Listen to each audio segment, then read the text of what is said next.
মুশফিকের আমি এই জন্য বলি, মুশফিক যখন ব্যাটিং করেন একাগ্রতা দেখান, আমি বলি একটা ছবি আমি যদি যেটা ভেরিফাইড করতে পারিনি, মুশফিক মাঠের বাইরে রাওয়ালপিন্ডিতে একটা সকালবেলা সম্ভবত দৌড়াচ্ছিলেন, ভিডিও করছিলেন সবাই, কিন্তু রাস্তায় দৌড়াচ্ছিলেন।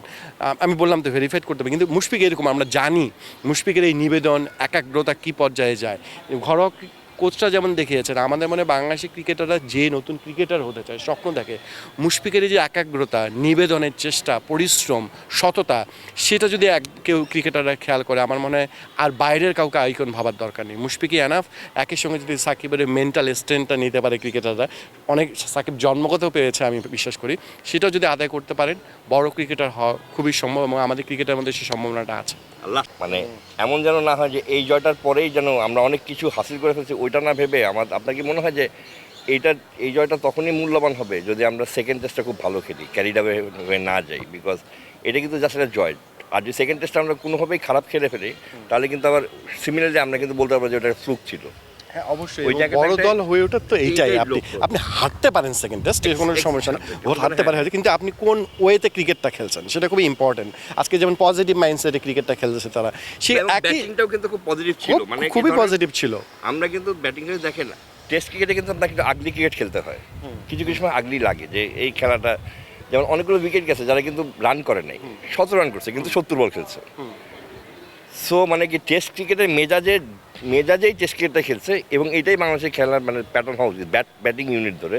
আপনার কি মনে হয় এটা একটা বড় মানে যে অবশ্যই, যেহেতু বিসিবিতে নতুন এই সাফল্যের কৃতিত্ব আমি আগের বোর্ডকেও দিতে চাই, নিশ্চিতভাবে তারা পেতে পারেন। আমরা খালেদ মাহমুদ সুজনের কথা জানি, তিনি ডোমেস্টিক থেকে মানে এজ লেভেলে ক্রিকেটারকে কীভাবে তৈরি করেছেন। শরীফুলের কথা আপনি হয়তো বলবেন, এই মিরাজদের কথা বলবেন, আপনি আসতে হবে, ক্রেডিট দিতে হবে। একই সঙ্গে আমি বলতে চাই যেহেতু একটা এক্সাম্পল দিই, আজকে যেমন মিরাজ শুটার করতেছিল, বলটা এসে হ্যাঁ শুটার, এই ইয়েটা তো সে নিশ্চয়ই প্র্যাকটিস করে এসেই করছে, সে তো আউট অফ নোওয়্যার আসে করে নাই। So these are things. এবং আপনি যে মানে হাতুড়ি সিংয়ে যেভাবে প্র্যাকটিস করান, আসেন 15 দিন আগে আসেন প্র্যাকটিস করেন, ওই সময় কিন্তু আপনি স্কিল নিয়ে অমিত ভাই মনে হয় না খুব একটা কাজ করা আছে। সো স্কিল সেটের যেই সকল নতুন জিনিসগুলো আসতেছে ওগুলো কিন্তু সব এই দীর্ঘমেয়াদী ফসল। সো আমার মনে হয় যে এইটাকে যদি আমরা বেঞ্চমার্ক ধরি, তাহলে আমাদের নেক্সট প্রিপারেশন ক্যাম্পগুলো যেন এইরকমভাবেই হয়। এটা যেহেতু ক্রিকেট বোর্ডে অনেক পরিবর্তন এসেছেন, ফারুক আহমেদের নেতৃত্বে বোর্ড কাজ করছে, অনেক আরও সামনে হয়তো আসবেন, এই রেজাল্টটাকে একটা উদাহরণ হিসাবে নেন, কীভাবে রেজাল্টটা ভালো হলো, কি করেছি আমরা সেই জন্য এই রেজাল্টটা পেয়েছি, সেটা ধরে যদি ভবিষ্যতের প্ল্যান করা হয়, ক্রিকেটারদের ব্যস্ত রাখা যায়, কীভাবে কাজ করবেন, ইভেন সব কিছুতেই বেঞ্চমার্ক হোক। যে রাজনীতি নিয়ে অনেক কথাবার্তা হচ্ছে, ক্রিকেটাররা যেন কোনো মিস ইউজ না হন।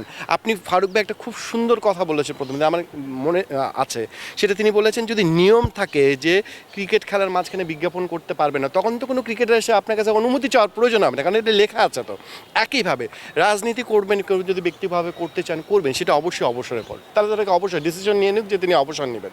এরকম কিছু নিয়ম বোর্ডে থাকা উচিত, খুব পরিষ্কার পরিচ্ছন্ন নিয়ম থাকবে বোর্ডে, এরকম করতে পারবেন। এবং এই রেজাল্ট আমরা কীভাবে পেলাম সেটাকে যদি তারা ভাবেন, ঘরোয়া ক্রিকেটারদের কোচদের তাদের কতটুকু প্রয়োজন, কীভাবে তারা কাজে লাগাবেন, কাজে লাগার অর্থ কিন্তু শুধু কাজে লাগাবেন তা না, তাদের সম্মানটাও দিতে হবে।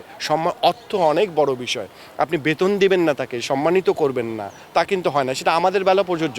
আমি আতিফ ভাইকে একটা বড় জায়গায় যাচ্ছি, অবশ্যই বেতন একটা বড় ফ্যাক্টর, আমাদের কোচরা যেন সেটাও পায় না, আমাদের আম্পায়াররা যেন পান, আমাদের মাঠকর্মীরা যে সুযোগটা এতদিন পান নেই এখন যেন পান, মাঠকর্মীদের জন্য বাইরে নিয়ে যাওয়া হয়, তারা জন্য তৈরি হয়, আমাদের ফিজিওরা, আমরা জানি পার্থক্য আছে, সে পার্থক্য তো ঘোচাতে হবে আস্তে আস্তে।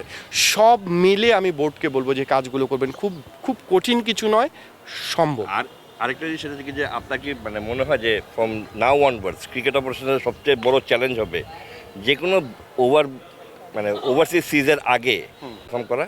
অবশ্যই, এবং আমি জানি না ক্রিকেট অফিসার যিনি এখন দায়িত্বে আসবেন তাকে কিন্তু এই জয় নিয়েই এই জয় নিয়েই দায়িত্ব আসতে হবে।